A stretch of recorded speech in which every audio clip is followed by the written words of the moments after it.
What is going on, everyone? In today's episode, I'm going to show you how to make a super simple cocoa coir based seed starting mix and potting mix. Let's go.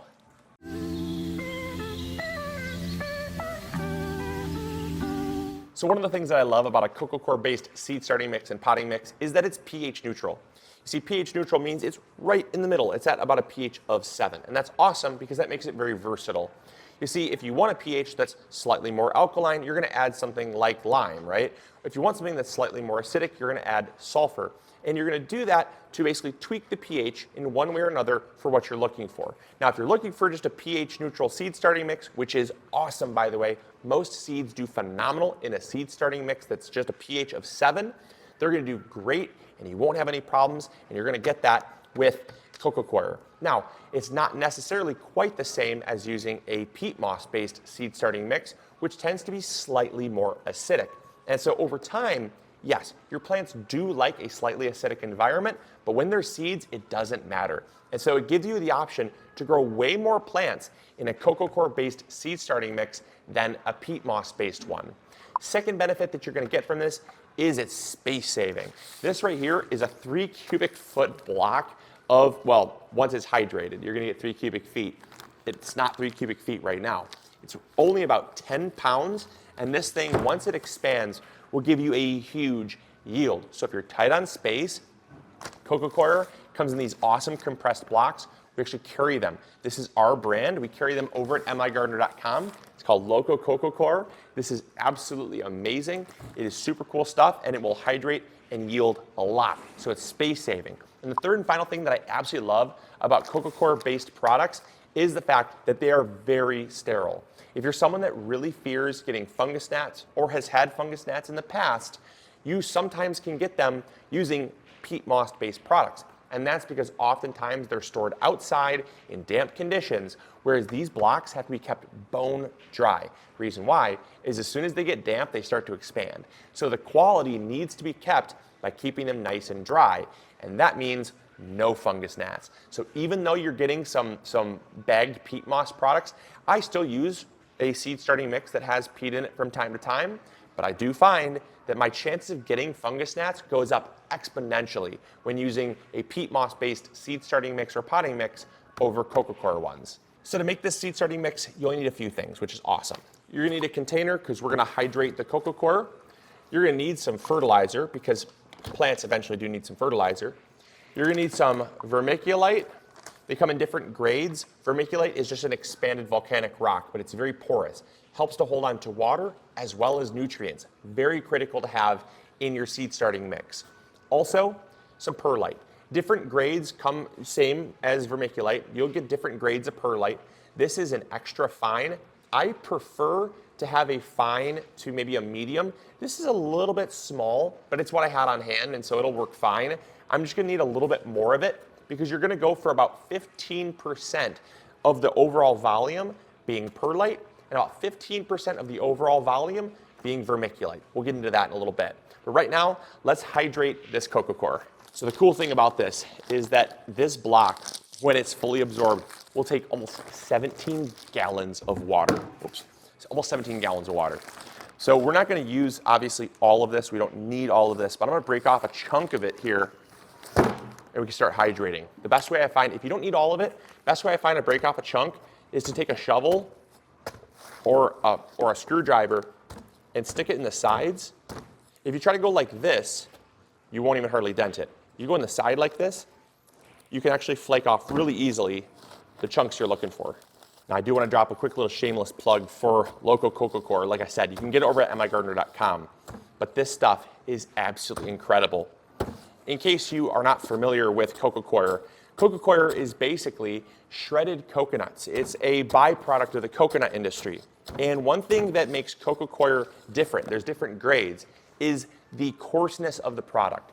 You can have what's called chipped cocoa coir, which is a lot of the shell that's actually been ground up and it's really coarse chips. Then you can get all the way into what's called grade A cocoa coir, and that's what this is.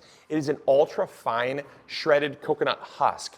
It's just the husk, not the shell. So you're not getting any of the fine particulate, the really hard bits that are usually used almost as a supplement for like perlite. A lot of people will add it to their soil to kind of give bulk and fluff, but it doesn't really hold on to water very well and it doesn't expand very well. And so this is an ultra fine A-grade coco coir, which comes from the husk. Next thing you'll realize if you've been around coco coir is that coco coir comes from countries that produce a lot of coconuts. South Asia, Southeast Asia, India, even the Philippines, places like that create a lot of coconuts. And they use the coconuts for coconut milk, coconut fat, shredded coconut, and the byproduct is then left. And what they do is when they compress the coconut fiber, when they've actually processed it and ground it up, they rinse it because they have to get it wet in order to compress it into a block. And oftentimes those countries have a lot of salt water. And that salt water, if you're getting it from a foreign source, such as India or Southeast Asia, more often than not, it will come with a high sodium content, a high salt content. And the problem is plants do not like a high salt content.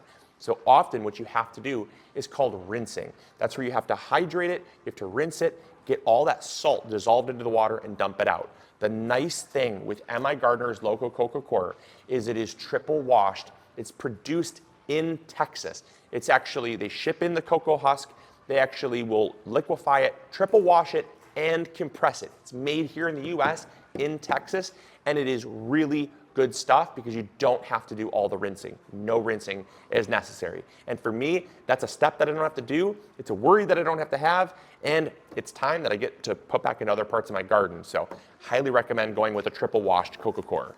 All right, and here's where the magic trick happens. We're gonna take water. Now, warm water works best for this. You can use cold water as well. If you've got warm water, it's gonna really speed up the process. We're gonna take water, we're simply gonna add it to the coco coir and watch this stuff hydrate right before your eyes. Now here's how you can tell just how incredible the quality of coco coir is by how fast it hydrates. Look at this. We don't even need a time lapse. Look at this, just rising right before your eyes. It's so fascinating.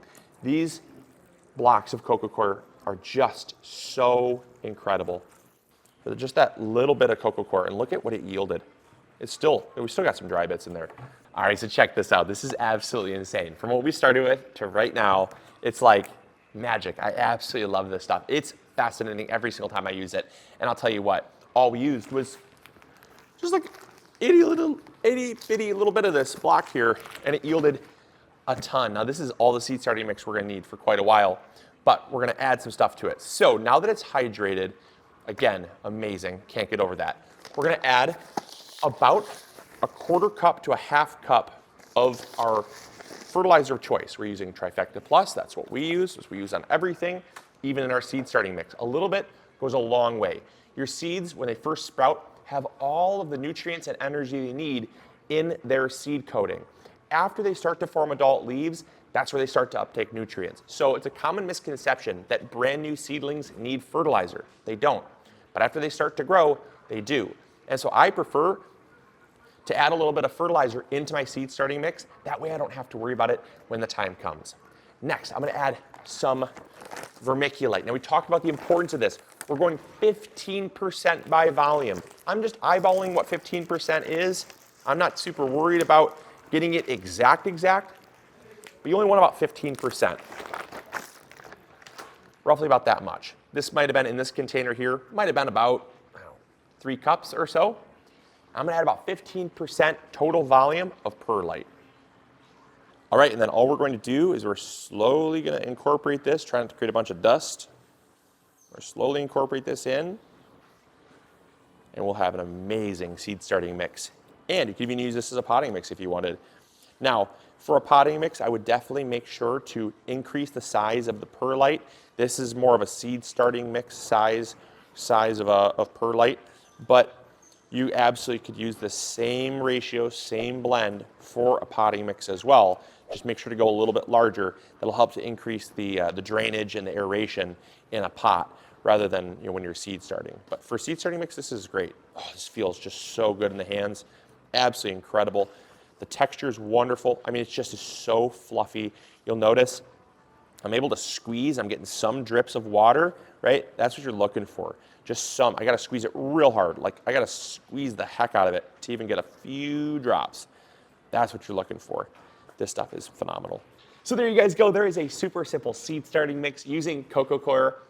It smells absolutely incredible. I love it. It smells earthy, it smells fresh, and this is gonna grow plants like crazy. So I hope you guys are encouraged to try this. I also really hope that you're encouraged to go check out MIgardener.com and check out some of our local coco coir. Like I said, we got lots over there, and we are getting great feedback from the people that have already tried it. I really recommend trying it yourself. It is just so easy to use, so easy to work with, and I'll tell you what, nothing's better. So I hope you guys enjoyed. I hope you all learned something new.